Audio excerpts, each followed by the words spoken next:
McDonald's. I'm loving it. Let's see. Alright, good. Welcome to Firearms of America. Today I'm back here at Shooters in Fort Myers, Florida. Very excited because finally I get to review this beautiful revolver right here. This is Smith Wesson model 1904, if you can see it right here. This one is my first classic, historic, almost gun review. This thing is from 1979, can you imagine? And look how beautiful it still looks. Now hopefully it operates just as good as it looks, but for whatever reason I have a good feeling about this gun. I have a feeling that it's gonna work absolutely flawlessly, unlike some newer guns that are out there, if you know what I'm referring to specifically. But this particular model is a 6-inch barrel. Yes, look at that, chambered in .357 Magnum, 6 capacity drum, obviously your single double action trigger, which is a typical to revolvers out there. Got iron sights with adjustable rear sight, which we'll talk about all these features later. Rubber grip. Let's put some 6 rounds through this and see how it shoots. Really excited about this now. This thing feels so unbelievably good in my hands. I just can't. 1979, so let's round it up to 1980. We are in 2020, so 40 plus years, 42 years. This revolver right here. This revolver is older than I am. Wow. And I really am excited. This is my personal revolver, very first revolver that I got. So not a bad first revolver at all.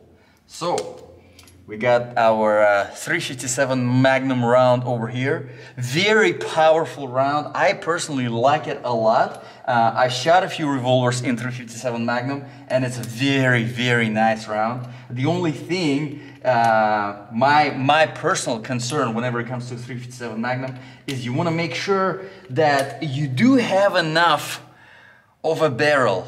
Okay, you do have enough of a barrel, you do have enough of the weight in a gun if you're shooting .357 Magnum, because I've seen guns that are 2.5, 3-inch barrel .357 Magnum. To me personally, that's not something I would carry or rely on that much because the recoil is just too strong.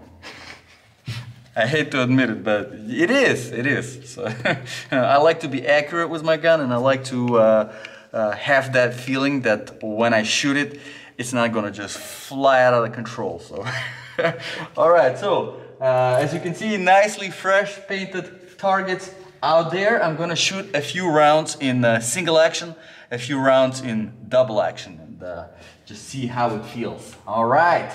I'll start with the circle, yellow circle in the very middle. Okay.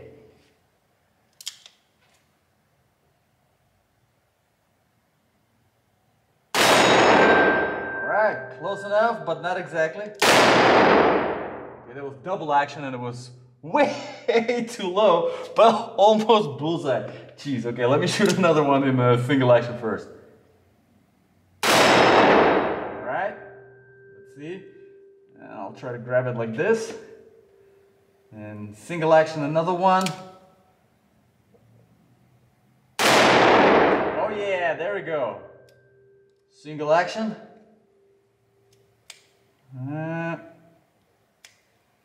And we got some kind of little gem, I guess. We got 4 rounds. And let me double check something. All right. Okay, so no problems here. I wonder why it did not want to turn. Let me put another 6 rounds and make sure these are good. Yep, these are definitely good. Even with a 6-inch barrel, I have to say the recoil, you feel it. I mean, what else do you expect from a .357 freaking Magnum? But yeah, I mean, the 6-inch barrel is something that you still need to get used to. You can only imagine how it feels in, I don't know, a 3-inch barrel or even a 4-inch barrel. Okay, so let's see if I can do a better job this time and shoot that yellow in the middle. Woo! Almost bullseye. Now let's do single action again for this one. Alright, some more single action. Okay, I think I'm getting better. Yeah. Woohoo! And I think I'm done. Holy cow, this thing is a freaking monster. Yeah, definitely got better. As you probably noticed, my habit of my grip from the competition shooting that I'm used to doing. So we got our, by the way, empty cartridge release here. And it's this thing right here. And yeah, it works. Okay, it definitely works. So I'm not sure what happened on the first round of 6 rounds. After I think the 3rd or 4th round, it just kind of got stuck. It did not want to press. Not sure. From 1979, I guess it needed a warm up, or I don't know when the previous owner ever shot this, or if he ever shot it at all. I don't know. So might have been something there, but as you can see, the 2nd round went very good. One thing I wanted to mention about the grip, since we're talking about it, why not?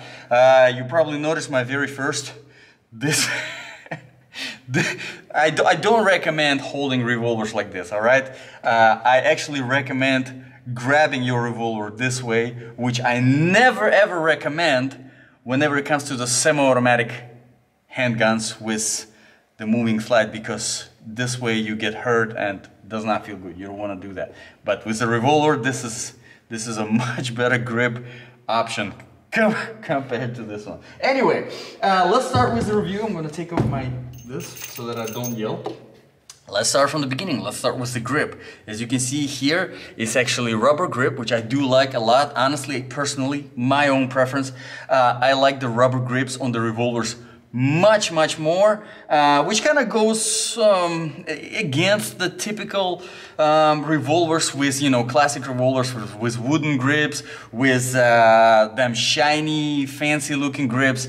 A lot of people do like them, a lot of people do prefer them, just because whenever you're taking out the revolver out of your holster, because it is so slippery, because it is so slick, it kind of easier to slide it into the position.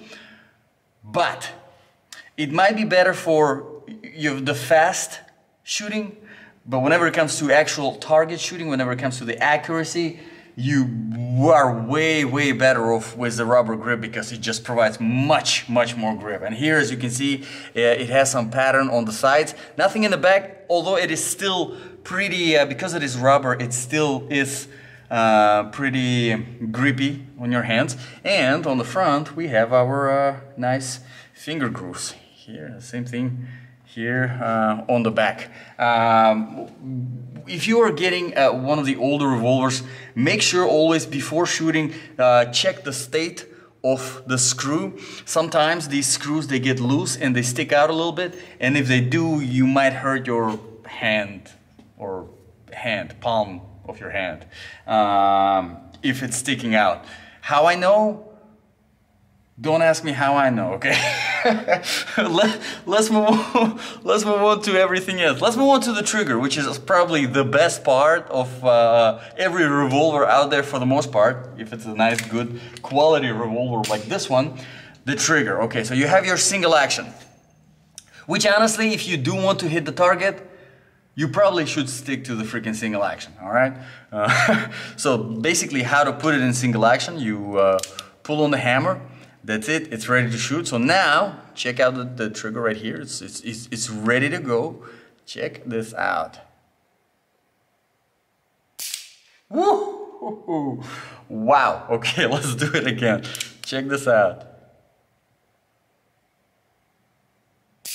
Wow, that is definitely one of the best triggers I've seen in single action, for sure. There's absolutely no travel, no nothing, no hesitation. It just goes and it just snaps. It's super crisp. I love this trigger. Now in the double action, of course, and if you're not familiar with single double action, basically the difference is in single action, the trigger is doing only one thing, and it's releasing the hammer. All right? In double action, it's cocking the hammer and then releasing it, all right? So here in the single action, you do the cocking yourself and then you release the trigger. With the double action trigger, you have the trigger doing all the work. So it's very, very heavy, obviously, and people prefer that. To carry it in that state, you would say, okay, so why the hell the point of the double action is if you can't freaking hit the target? You can if you train enough, but the point of the double action trigger is that whenever you carry, it serves as a safety because it's not so easy to press the trigger, all right? Basically, that's it. So here's the double action trigger, and we have pull, very heavy pull, heavy, heavy, heavy, heavy, heavy, heavy, going, still going, and then snap, all right? So it's, as you can see, it's harder to predict whenever the trigger is going to snap. So while you're aiming, you're also doing all this work of pulling the trigger, pulling the trigger, pulling the trigger, pulling the trigger. You can perfect it because it's all about the muscle memory. As long as you practice with this thing, you're going to be good. So just practice.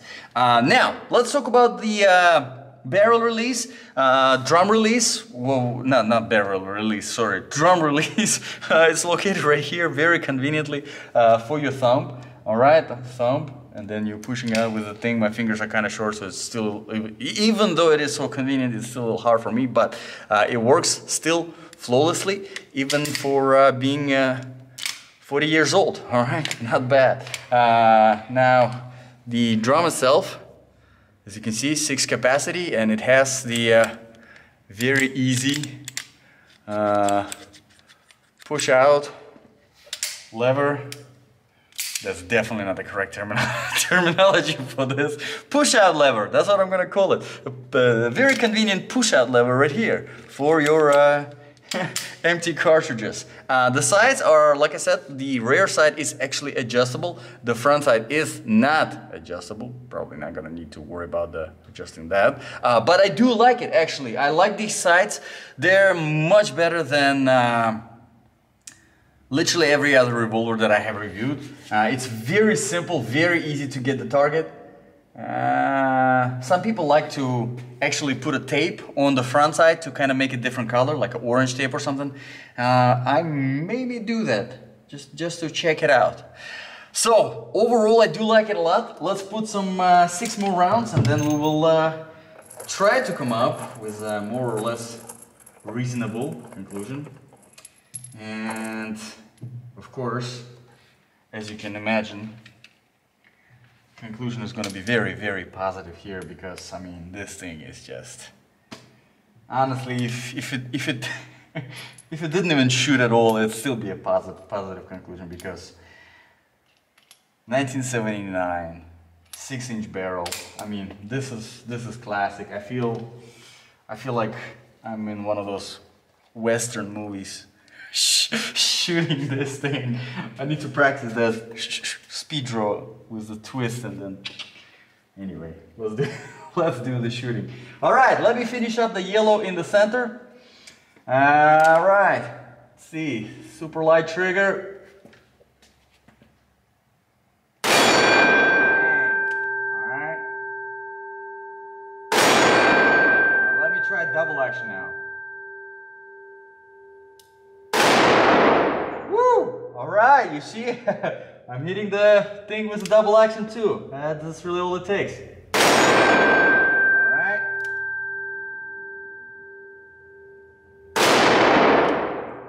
And I think that was the last one.